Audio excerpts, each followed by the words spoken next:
अब मुहद्दिस इब्न जोज़ी ने जो है वो किताब लिखी। किताब किस मौजू पे लिखी? नबी पाक के मिलाद मनाने का सवाब कितना होता है। अब समझ आइए आपको। तो मुहद्दिस इब्न जोज़ी ने अपनी किताब मौलिदुल उरूस के अंदर इसको नकल किया है।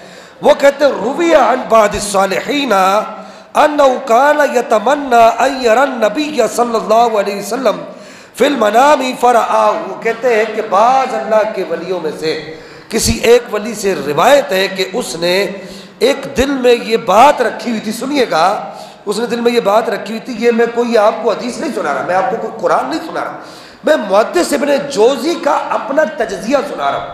क्यों? कहते हैं कि उन्होंने कहा मैं चाहता हूँ कि मुझे मैं सरकार को अयरा नबी फिल मनामी, मुझे सरकार नज़र आ जाए किसी तरह, ख्वाब में मैं सरकार का दीदार कर लूँ।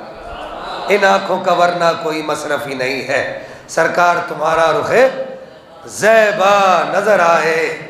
तो वो कहते हैं कि फ़रआहु ज़ात लैलतिन, कहते कि एक दिन उन्होंने ख्वाब में सरकार की ज़ियारत कर ली और सरकार से कहा कि सरकार ने पूछा, खुद पूछा, फ़क़ाल लहु नबी सल्लल्लाहु अलैहि वसल्लम ततमन्ना अलैया या अब्दल्लाह। उस अल्लाह के वली का नाम अब्दुल्ला था।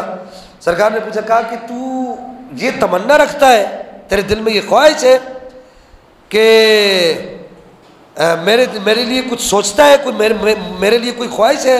काला अतमन्ना अलैका अन अज़ूरका फ़ी कुल्लि आमिन। कहा हाँ या रसूलल्लाह, मेरे दिल में ख्वाहिश है, वो सिर्फ आपकी ज़ात से मुताल्लिक़ है। कहा क्या? कहा रसूलल्लाह, मैं चाहता हूँ कि मैं हर साल आपकी ज़ियारत करूँ, हर साल आपको देखूँ, हर साल आपकी ज़ियारत। फ़क़ाल लहु नबी सल्लल्लाहु अलैहि वसल्लम इन अरदता अन तज़ूरनी फ़ी कुल्लि आमिन यानी फिल मनामी फ़क़रा मौलिदी फ़ी कुल्लि आमिन। सरकार ने फरमाया, अगर तू ये चाहता है कि तुझे हर साल मेरी ज़ियारत हो तो तू हर साल मेरा मिलाद मनाया कर।